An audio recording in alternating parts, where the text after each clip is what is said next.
সন্তান আপনার কথা উঠবে আর বসবে, অবাধ্য সন্তান বাধ্য হয়ে যাবে মাত্র 5 মিনিটে। আপনি যদি এই দোয়াটি পরে আপনার সন্তানকে ফু দেন, তাহলে সঙ্গে সঙ্গে আপনার অবাধ্য সন্তান বাধ্য হয়ে যাবে। এটি কিতাবে বর্ণিত এবং এটি পরীক্ষিত আমল। অনেক সময় দেখা যায় আমাদের আদরের সন্তান, আমাদের যে সন্তানের প্রতি আমরা আমাদের জীবনকে স্যাক্রিফাইস করে, আমাদের জীবনটাকে একবার আবার কুরবান করে দেই, নিজের জীবন ইচ্ছা আকাঙ্ক্ষা শখ আল্লাহ যা রয়েছে সবকিছু আমরা বিসর্জন দিয়ে দেই।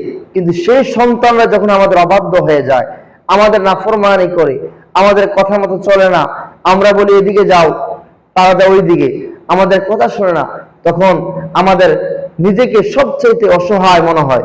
অনেক বাবা মারা আমাদের সাথে প্রায় সময় যোগাযোগ করে, হুজুর এমন একটি আমল বলে দেন, এমন একটি তদবির তাবিজ দিয়ে দেন যে তাবিজের কারণে, যে তদবিরের বরকতে আমার সন্তান আমার বাধ্য হবে, আমার কথা শুনবে, ভালো হয়ে যাবে। এই বিষয় নিয়ে আমাদের কাছে সবাই বলে। আজকে আমি আপনাদেরকে কোন তাবিজ নয়, একটি আমল শিখিয়ে দেব। আমরা তো অনেক তদবির দিয়ে থাকি, কিন্তু আজকে তদবির নয়, এই দোয়াটি, এই আমলটি পরে কোনো বাবা মা যদি তার সন্তানের উপর ফু দেয়, সে অবাধ্য সন্তান বাধ্য হয়ে যাবে ইনশাআল্লাহ। তবে এই আমল আগে আপনি কিভাবে করবেন, কিভাবে করা উচিত, আমি আপনাদেরকে বিস্তারিত বলে দিচ্ছি। প্রথমত আপনি পবিত্র হবেন, অর্থাৎ আপনার শরীর একদম পবিত্র হতে হবে।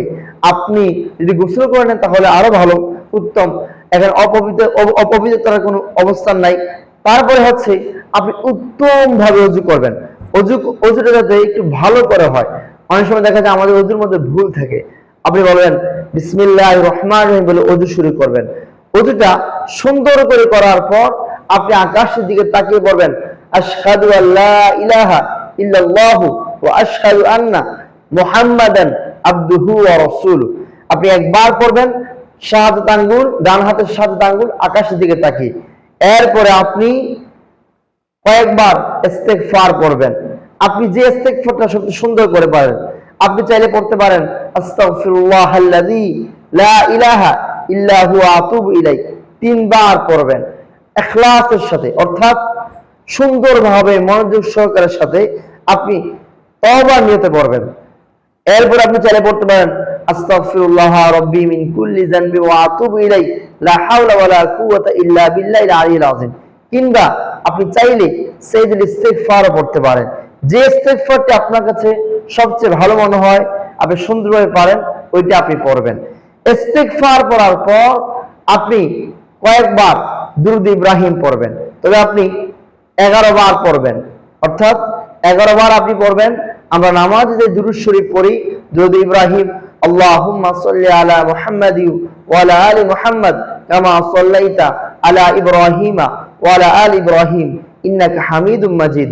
আল্লাহুম্মা বারিক আলা মুহাম্মাদি ওয়া আলা আলি মুহাম্মাদ কামা বারাকতা আলা ইব্রাহিমা ওয়া আলা আলি ইব্রাহিম ইন্নাকা হামিদুম মাজিদ। এই দুরূদ ইব্রাহিম, এই দুরূদ ইব্রাহিমকে আপনি সুন্দরভাবে 11 বার পড়বেন, তাড়াহুড়া করবেন না। এবং মনে রাখবেন এই আমল সময়, অর্থাৎ এই দোয়াগুলো পড়ার সময় আপনি কোনো কথা বলবেন না, চুপচাপ থেকে দুনিয়ার সমস্ত কাজ থেকে ফারেক হয়ে কিন্তু এই আমলটি আপনি করতে হবে। এরপর আপনি বলবেন আশ-শাহীদু, আশ-শাহীদু, ভালো করে মনে রাখবেন আশ-শাহীদু 1000 বার আপনি পড়বেন। আশ-শাহীদু 1000 বার পরে, এই আশ-শাহীদু 1000 বার পড়া শেষ, আবার আপনি পড়বেন দুরূদ ইব্রাহিম 11 বার মনোযোগ সহকারে। এই 11 বার দুরূদ ইব্রাহিম পড়ার পর আপনার সন্তানের মাথার মধ্যে আপনি ফু দিবেন, 3টা ফু দিবেন, বিসমিল্লাহির রহমানির রহিম ফু। আবার আপনি পড়বেন বিসমিল্লাহির রহমানির রহিম ফু। এভাবে আপনি 3টি ফু দিবেন। এই 3টি ফু দেওয়ার পর আপনার এই সন্তান, অবাধ্য সন্তান বাধ্য হয়ে যাবে। এখন প্রশ্ন হতে পারে এই আমলটা আমি কতদিন করব? এই আমলটি আপনি 7 দিন, 14 দিন, 21 দিন কিংবা সর্বোচ্চ 41 দিন করতে পারেন। তবে কয়েকবার করলেও এটা হয়ে যায় ইনশাআল্লাহ। তবে ইখলাসের সাথে, অর্থাৎ আল্লাহর উপর পরিপূর্ণ আস্থা এবং বিশ্বাস থেকে যদি এই আমল আপনি করতে পারেন, ইনশাআল্লাহ আপনি রেজাল্ট পেয়ে যাবেন। তবে আমি আপনাকে আরেকটি দোয়া শিখিয়ে দিচ্ছি, তা হচ্ছে আপনি ইয়া ওয়াদুদু 1001 বার করবেন। এর আগে আমরা যে দোয়াটা বলেছিলাম মাত্র 1000 বার, আশ-শাহীদু।